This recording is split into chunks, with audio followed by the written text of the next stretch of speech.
Good morning, beloveds. Just watching the news, and Toby Keith died. I'm not the biggest fan of country. You know, it definitely doesn't rank in my top 10, but there's some performers in there, you know, and occasionally you just, like, I own a Toby Keith album. Like, I don't have a lot of country music, but I do own a Toby Keith album because there were a couple of songs on it that were really good, and I was just like,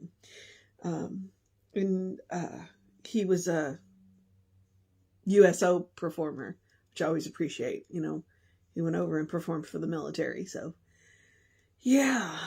I had heard, I think in the last 6 months, that he had stomach cancer, and they announced it today. So it's all over the news I did not realize he had like 5,000 songs in his catalog. I was just like, wow. Yeah, prolific. Yeah, they showed an interview where he's talking about longevity, and it's like, yeah, dude, I think you're okay. He was in his early 60s, but he's gonna be remembered for a really long time because he got a lot of work. So, loved what he did, and I think that's really important, you know, to love what you do. So, all right, today is February 6th. Our title is The Object of the Game of Life. And if you've never heard that title before, I already knew that it was going to be Frances Scovel Shinn, because that is the name of her book, The Game of Life and How to Play It. So, from 1925. All right. So, the object of the game of life. The object of the game of life is to see clearly one's good and to obliterate all mental pictures of evil. This must be done by impressing the subconscious mind with a realization of good. A very brilliant man who has attained great success told me that he had suddenly erased all fear from his consciousness by reading a sign which hung in a room. He saw printed in large letters this statement: "Why worry? It will probably never happen." These words were stamped indelibly upon his subconscious, and he has now a firm conviction that only good can happen in his life. Therefore, only good can manifest. Albert Einstein says that worry is a misuse of imagination. And a lot of leaders out there, both New Thought and others, you know, they're like, why worry about what could go wrong? Why not think about all the things that could go right? And that's not saying not to plan for, you know, we can plan for, we can have contingency plans. If this happens, then we can do this. Like every outdoor wedding always has to have a contingency plan. What if it rains? So it's, you know, but why worry about it?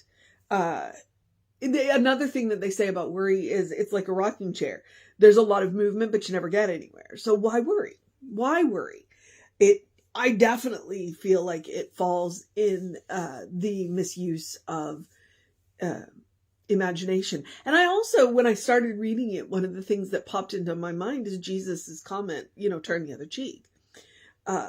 There's so many ways that we can apply that turn the other cheek, and that's one of them.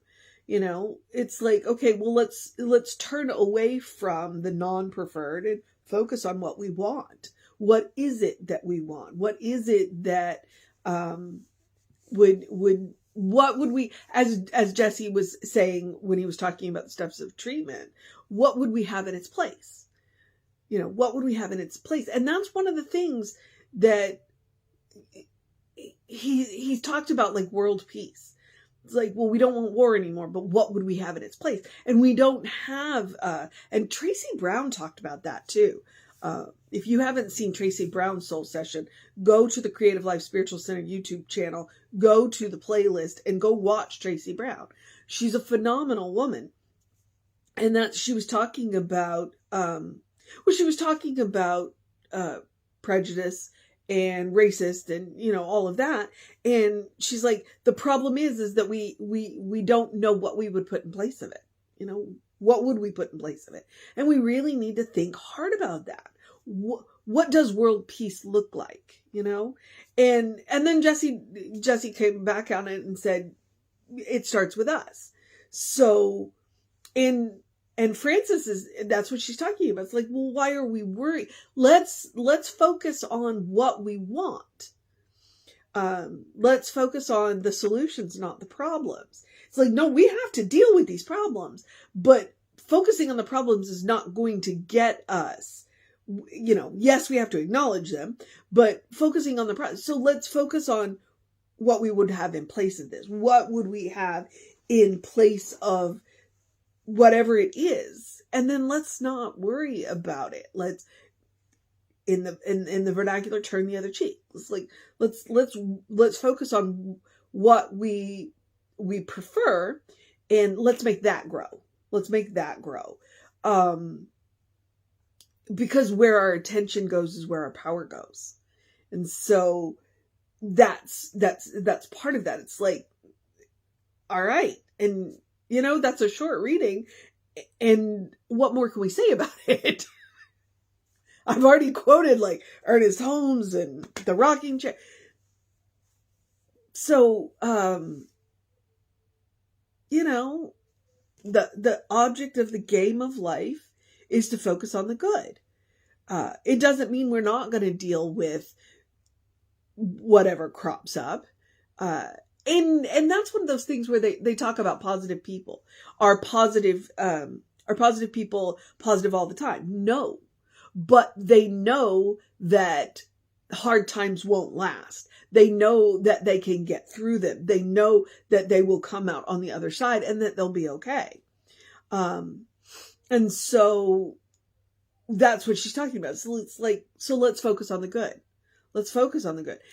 Now, I would never walk up to somebody in the midst of something and say, well, let's focus on the good. Because that would be rude and that would diminish what they are going through. But when I am with people who are going through a hard time, then I can go up to them and say, tell me the good. Tell me what's good in your life right now. Let's talk about what's good in your life and let's make that bigger. And in the process, that will help us work on some of the things that aren't going right. Maybe by focusing on the good, we can circumvent some of the stuff that's not working right. Or even fix it. It's like, what's good in your life? Let's make that, let's make that bigger. And in that way we can fix what isn't working. And I'm not saying we're not going to fix the problems. I'm just going to say we're not going to focus on the problems. And we are definitely not going to worry about the problems because we know that they are that they are fixable. They are fixable, and that we have everything that we need to fix them. If we don't have it immediately right now, we know that it's coming. And I'm not even going to say the thing about patience because I have none. That's like, but that's where taking a break can be helpful. Like if you've got a whole bunch of problems and you can't move on any of them, it's like, okay, until something else happens, then go do something else, go do something else for a little while. And focus on the good. Focus on the good.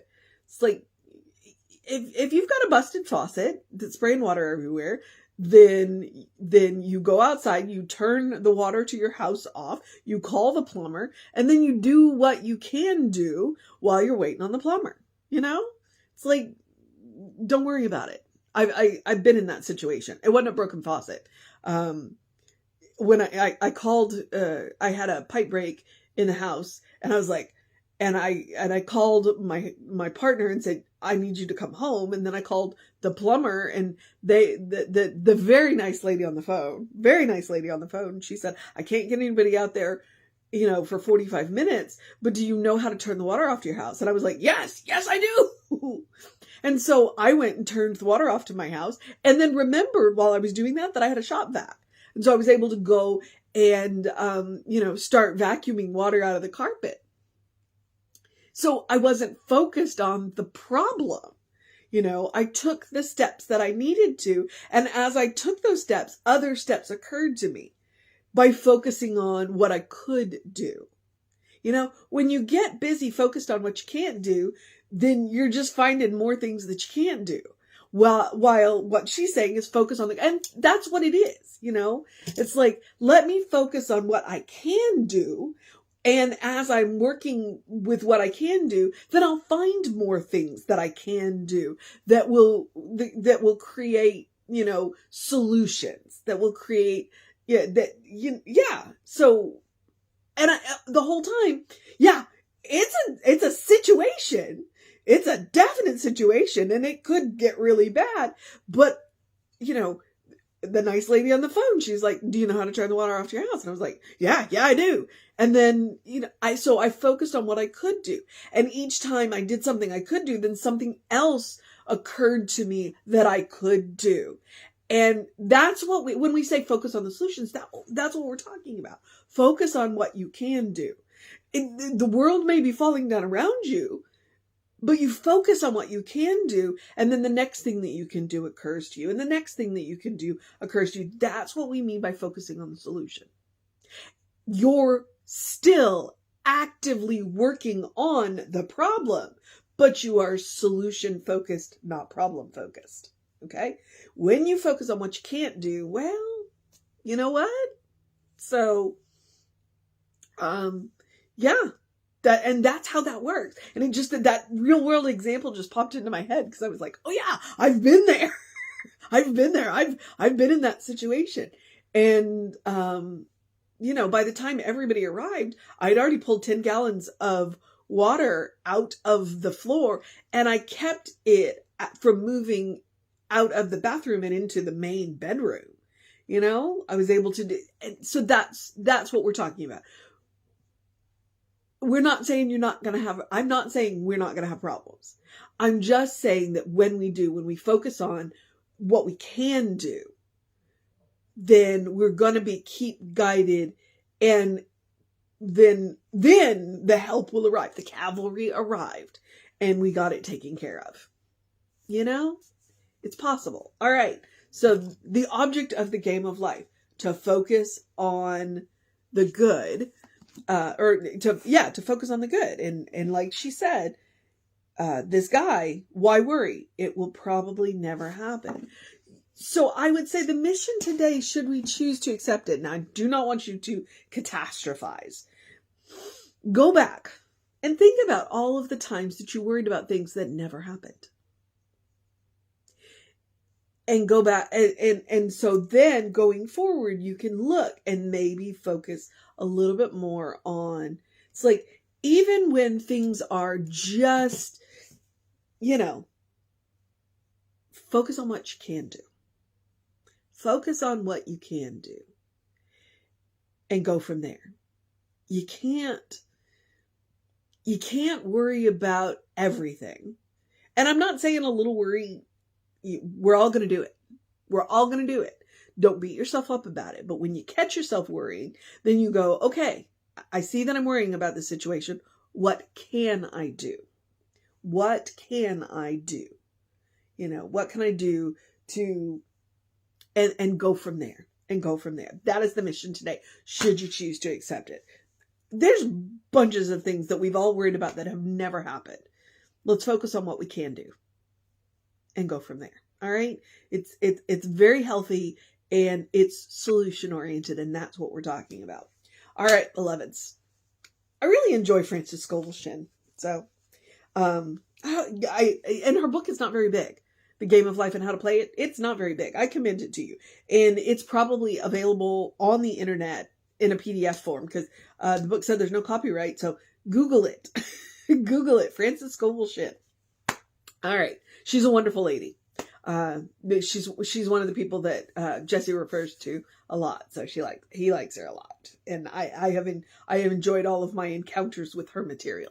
All right, beloveds. The other mission is the same mission I give you every day, to do something loving for yourself, do something kind for yourself, do something compassionate for yourself, whatever that looks like, big, small, that doesn't matter. Be it one thing, be it three things, it doesn't matter. What it is to practice on yourself. So that eventually everything you do for yourself and others is loving, kind, and compassionate. Again, this is what I'm talking about, focusing on the solutions. We are going to have to do hard things. It's just the way of the world right now. Maybe it won't always be, and that's the world that we can work for. But right now, but if we can do all of those loving, kind, and all of those things in loving, kind, and compassionate ways, the world would be better, So practice on yourself, and I want you to practice on yourself for the explicit reason that you deserve your own love, you deserve your own kindness, you deserve your own compassion. You are a beloved expression of the divine. You deserve it. Practice on yourself, all right? It's easy to do it for people that we care about. It's easy to do it for people we don't know. Sometimes we're the hard case. Practice on yourself, all right? And my jumping off points. My first one is always the pause. To take a deep breath before you speak so that you are responding instead of reacting. That's always when people ask me for things. It's like, all right, give me a minute to look into this. Give me a minute to think about this. Give me a minute to pull my research. I want to respond to you, not react to whatever it is that you've said.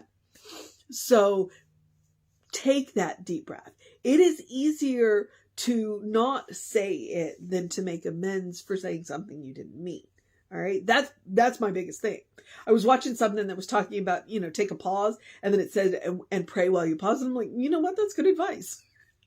And again, then you are choosing your response. You know that I like to say, take a walk, take a nap, take a break. I both mean them literally and metaphorically. Take a walk, go get your blood moving, get your body moving, get the oxygen moving. But sometimes you need to walk away from something, or sometimes you need to walk towards something new. Taking a nap, I do mean those literally.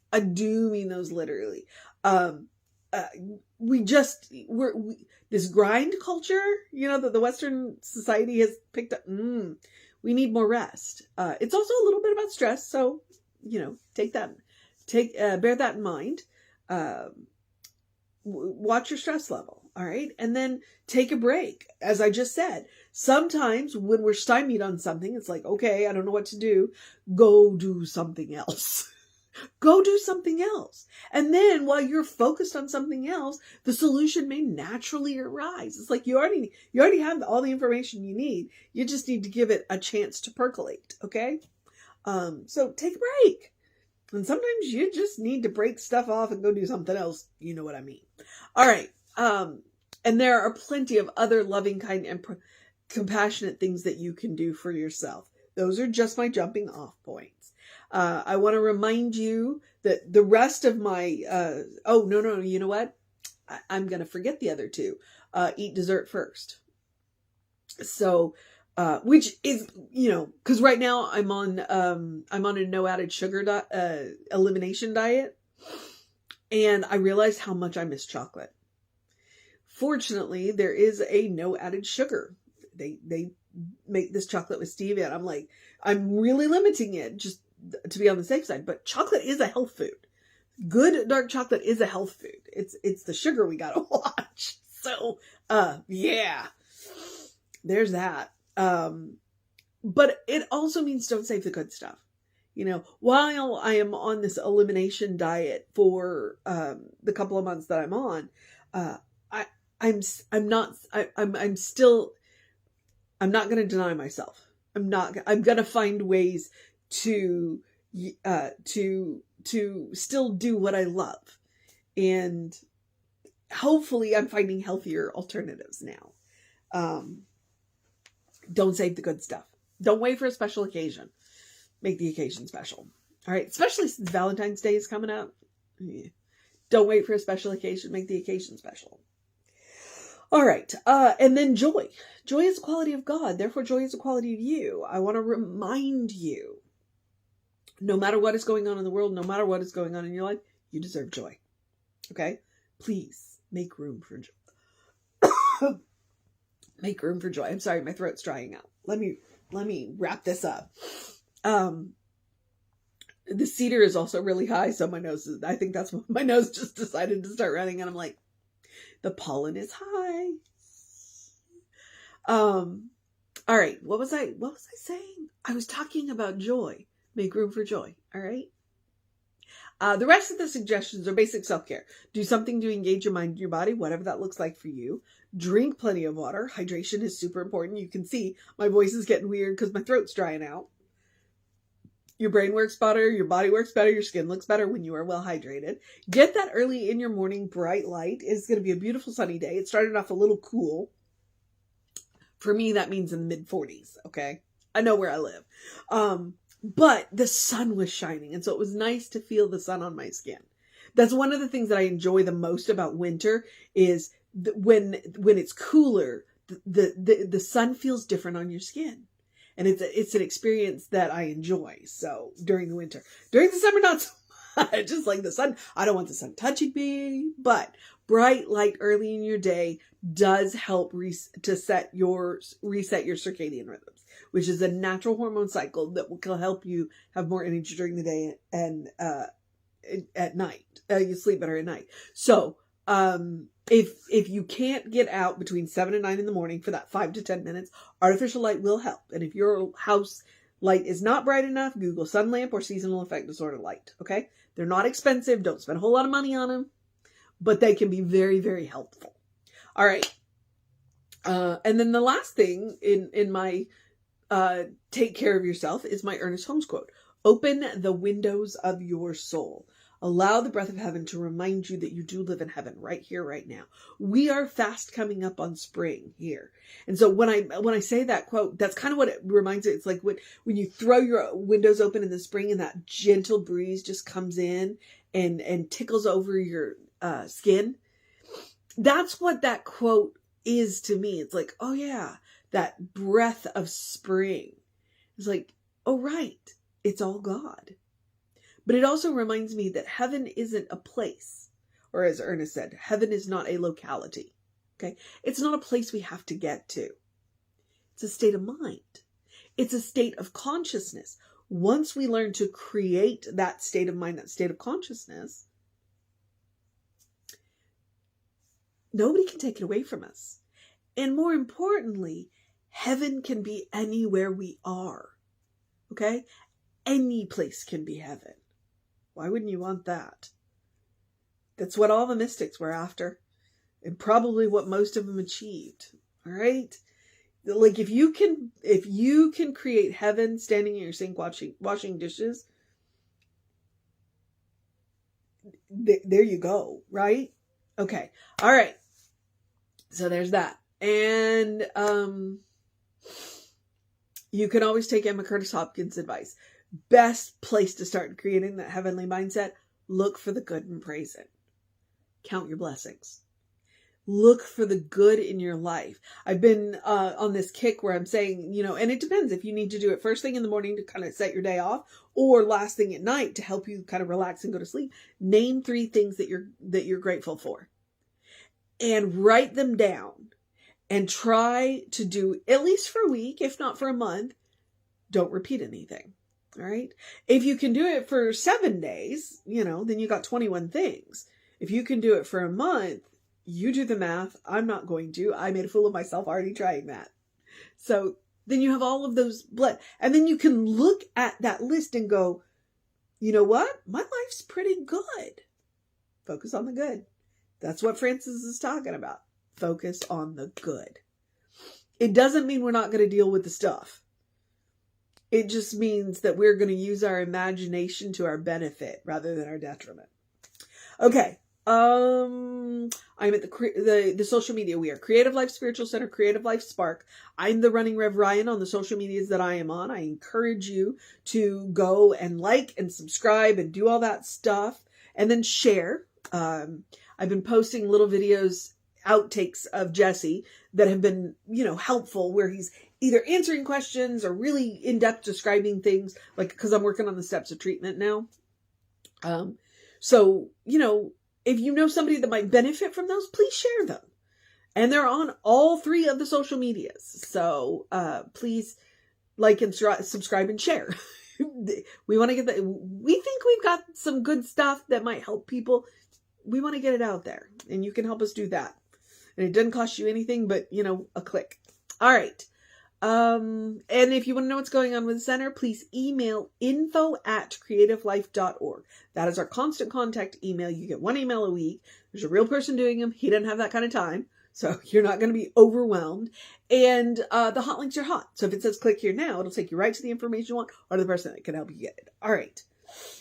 Where was I?